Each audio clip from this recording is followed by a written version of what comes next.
Hi, my name is Claire, and this is the story of how my parents betrayed me in a way I'll never forget. It started like an ordinary morning. I was running late for work, rushing around, juggling my bag and a half-spilled cup of coffee. I grabbed my keys, already rehearsing excuses for why I'd be 5 minutes late. I swung open the front door, stepped outside, and froze. The driveway was empty. At first, I thought maybe I was losing it. I blinked, rubbed my eyes, even laughed nervously. Maybe I parked on the street last night. Maybe I forgot. I jogged down the block, scanning the curb, my heart racing harder with every step. But my car wasn't there. It wasn't anywhere. That's when panic hit. My palms went sweaty, my chest tight. My car wasn't just a piece of metal. It was my freedom. I'd worked for years at late-night shifts, skipped weekends with friends, saved every dollar to buy it. That car was mine. I sprinted back inside, voice cracking, as I shouted, "Mom, Dad, my car's gone." Someone stole it. They were sitting at the kitchen table, sipping coffee like it was the most normal day in the world. My dad lowered his mug, my mom glanced at me, and then they exchanged this quick little look. And in that instant, I knew. "What?" I demanded. "What's going on?" My dad cleared his throat. Too casual. Too calm. "Claire, nobody stole your car." My stomach dropped. "What do you mean? Where is it?" My mom set down her cup. Her voice was flat. "We sold it." I actually laughed, because it sounded so absurd.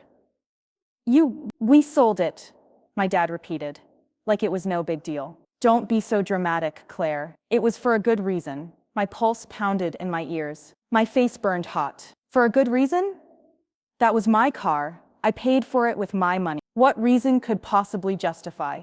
And then he said it, the sentence that made my whole world tilt. "Your brother needed money for an engagement ring. He's proposing this weekend. You don't want him to look cheap, do you? Family sacrifices for each other. You'll understand one day." My jaw literally dropped. My knees felt weak. My car was gone. Years of sweat and sacrifice, sold off for a shiny little rock to sit on my brother's girlfriend's finger. I stormed down the hall, slammed open Daniel's door.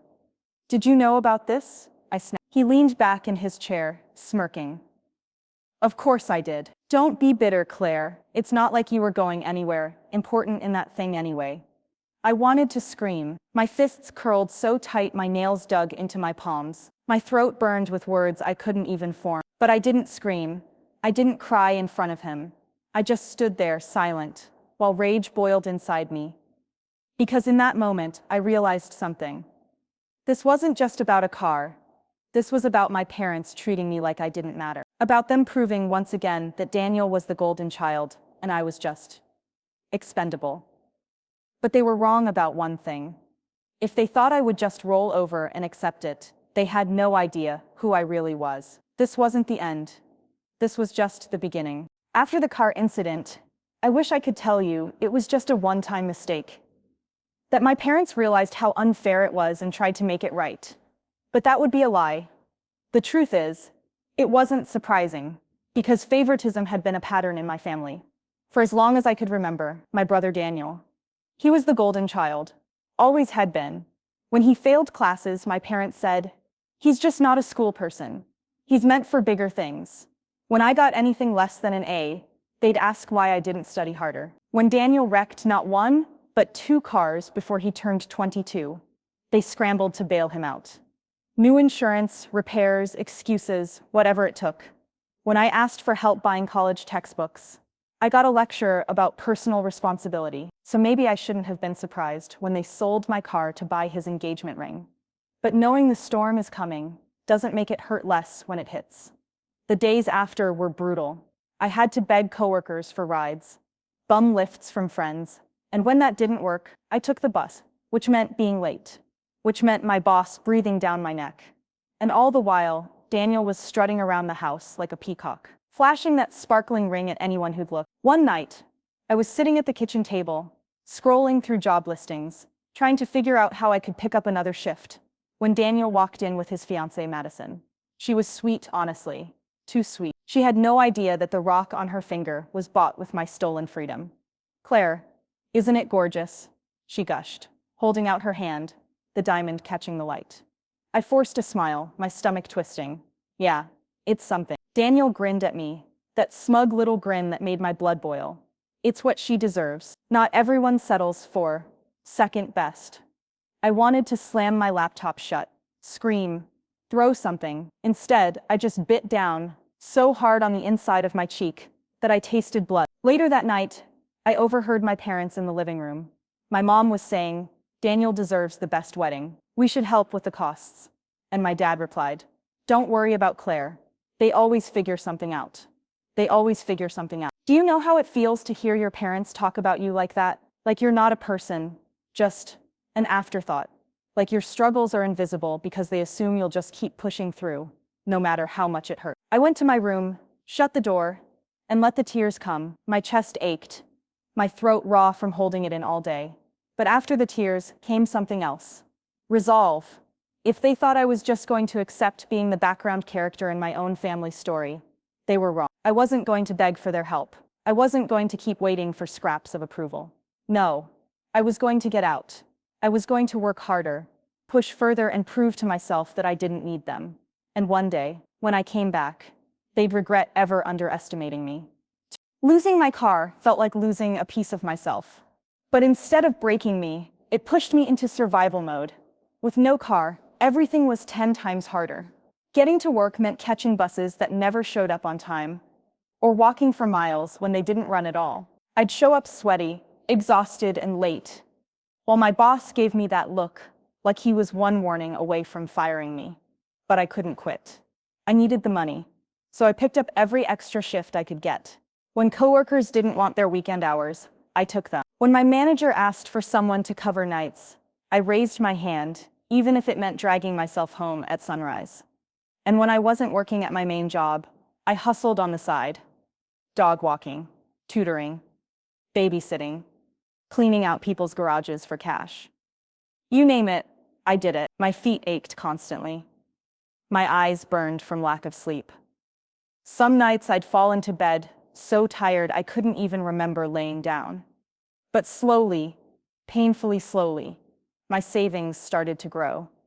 Meanwhile, back at home, Daniel's engagement was the royal event of the year. Madison would sit at our kitchen table for hours with my mom, gushing about floral arrangements and wedding colors. I'd walk in after a 12-hour shift, uniform stained, shoes still damp from the rain, and they wouldn't even glance up. And Daniel, he couldn't resist rubbing salt in the wound. One night, I sat in the corner of the living room, counting the crumpled bills I'd earned from babysitting. When he strolled in, tossed his jacket on the couch, and said, "Man, Claire, you should have seen Madison's face when I told her about the honeymoon. She called me the most thoughtful fiancé ever." I didn't even look up. Congrats. But he wasn't done. He leaned closer, lowering his voice just for me. "Thanks for making it all possible, sis. Couldn't have done it without you." My hands trembled as I folded the last bill. My jaw locked so tight I thought my teeth might crack. That night, I cried in my room again, but it wasn't the same as before. These tears weren't just hurt. They were fuel. I kept hearing my parents' words echo in my head. "Don't worry about Claire. They always figure something out." Fine, I would figure something out. But not for them. Not for Daniel. For me. Every mile I walked, instead of driving, I pictured myself behind the wheel of something better. Every dollar I tucked into my savings jar, I imagined the look on my parents' faces when they realized I didn't need them. And that dream, that fire, it kept me going. But just when I thought I was finally getting somewhere, my family found a new way to drag me down. The fight with my dad was bad enough. But the days leading up to Daniel's wedding, that's when things got ugly. The house turned into wedding headquarters. Boxes of decorations piled up in the living room. Madison's dress was displayed in my mom's sewing room like it was a sacred relic. Every conversation at dinner revolved around Daniel. His tux fitting, his rehearsal dinner, his speech. And me? I was invisible. I tried to stay out of the way, burying myself in extra shifts to avoid the chaos. But one night, I came home late. Bone-tired, smelling like grease from the diner, only to find Madison and my mom sitting at the table with Daniel, laughing. My mom looked up and said, "Claire, perfect timing. We were just talking about the wedding. We need someone to handle the guest book and keep people in order when they arrive." That'll be your job. I froze. That's not a job, that's babysitting grown adults. Well, Daniel chimed in with that smug smile. We can't have you sitting around doing nothing. Everyone should contribute, right? Everyone laughed. Everyone but me. I bit down so hard on my cheek, I tasted blood. Contribute? Like I hadn't already contributed my freaking car to their little fairy tale. But I didn't argue. I just nodded, went upstairs, and shut my door before the tears spilled over. The wedding day came. I should have been proud of my brother. I should have been happy for him. Instead, I stood outside the venue in the blazing sun, dressed in a cheap department store dress, holding a clipboard while guests trickled in. Every "wow, what a beautiful ring" was another dagger in my chest. Every "your family must be so proud" made me want to scream. When I finally snuck inside during the ceremony, I sat in the back row, completely ignored. My parents were front and center, glowing with pride as Daniel said his vows. And then, the reception.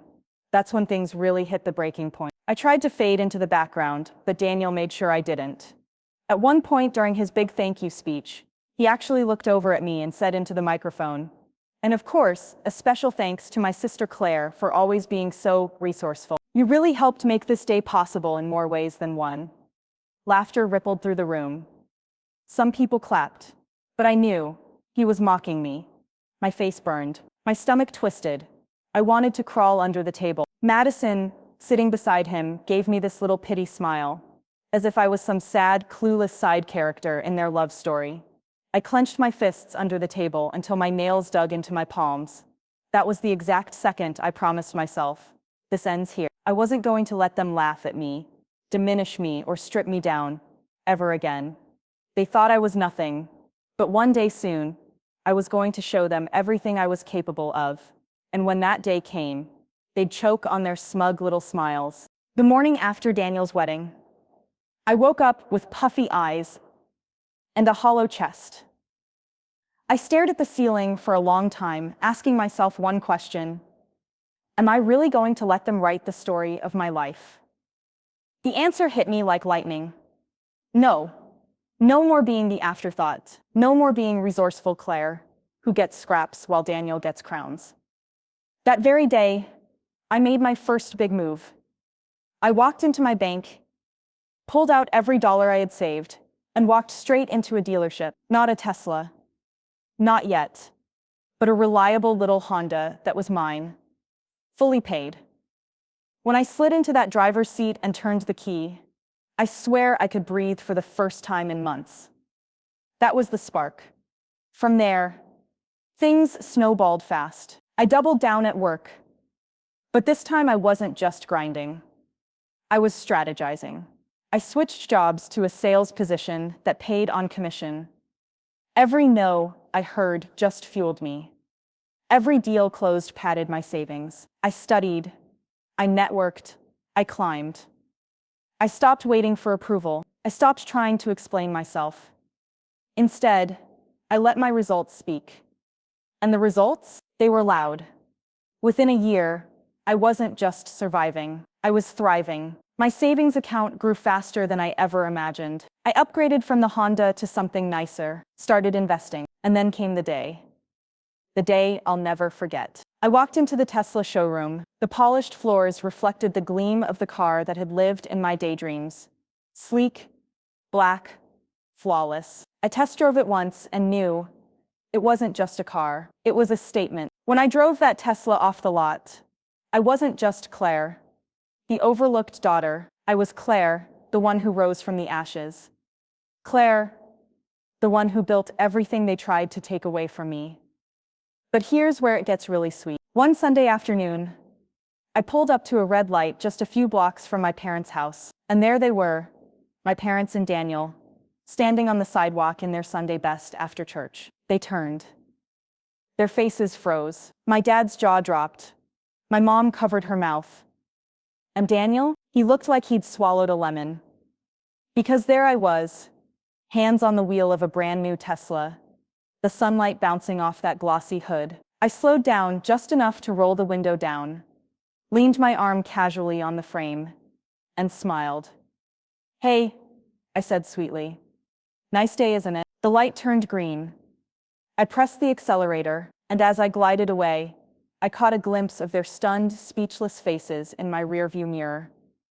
That silence, that moment, worth every tear, worth every sleepless night, worth every sacrifice they forced out of me. Because for the first time in my life, I wasn't the one watching from the sidelines. I was the one in control. When I pulled away that day, leaving my family frozen on the sidewalk as my Tesla glided past, I thought that would be the end of it. A clean break, my silent mic drop.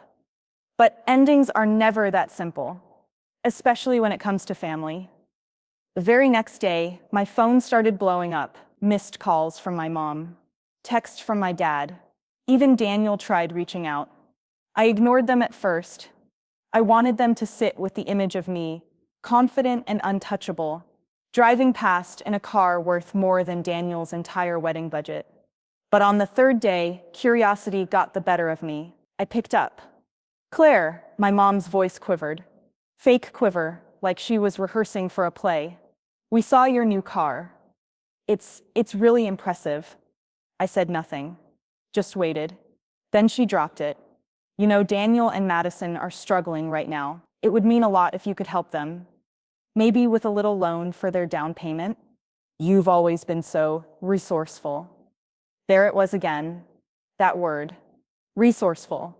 Like I was some convenient ATM they could tap into whenever they ran dry. I took a slow breath. "Mom, you sold my car for Daniel's engagement ring. Do you remember that? You left me stranded, humiliated, scrambling just to get to work. That was different," she rushed. "It was for family. This would be too." "No." My voice was sharp, cutting through her excuses. "That was for Daniel. Always for Daniel. Never for me. And you know what? That's fine. You made your choice. But don't you dare come to me now that I've built myself up. I don't owe him or you anything." The silence on the other end was deafening. Then she hissed, "You'll regret turning your back on family."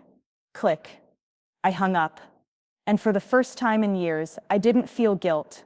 I felt free. But my family didn't stop there. A week later, I came home from work to find Daniel sitting on my porch, waiting. His tie was loose, his eyes bloodshot.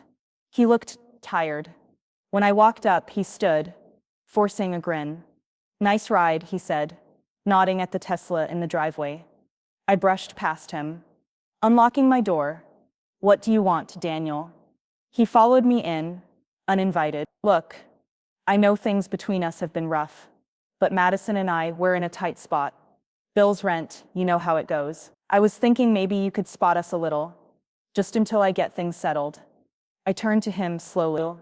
"Do you remember laughing at me during your wedding speech, thanking me for being so resourceful? Do you remember smirking when I had to take the bus to work? When you drove off in the car my savings bought you?" His face twitched, but he tried to play it cool. "That was just sibling teasing. Don't hold grudges, Claire. We're family." I laughed, cold, bitter. Family doesn't bleed you dry. And call it love. You don't want help, Daniel. You want a safety net. And I'm not it anymore." His mask slipped then. Anger flashed in his eyes. "You think you're better than us now? Just because you got lucky?" "Lucky." I stepped closer, my voice sharp. "No, Daniel. I worked until my feet bled. I cried myself to sleep while you were on fancy dinner dates. I walked miles in the rain while you drove the car I bought. That's not luck. That's grit. Something you'll never understand." His jaw clenched, his pride choking him silent. I opened the door, pointed outside. "Get out." And for once in my life, Daniel listened. In the months that followed, something unexpected happened. I realized I wasn't even angry anymore. Yes, I had been betrayed. Yes, I had been overlooked, used, and mocked. But without that betrayal, without that humiliation, I never would have had the fire to become who I was now. Every insult, every dismissal, they were bricks in the foundation of the life I built. A life that was mine, and mine alone. Sometimes I still catch myself looking in the rearview mirror, not just at the road behind me, but at the version of myself that used to sit in the shadows, praying for scraps of approval. She's gone now.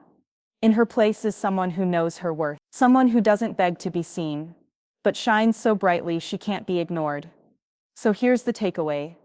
The one thing I want anyone listening to this story to remember: people will underestimate you.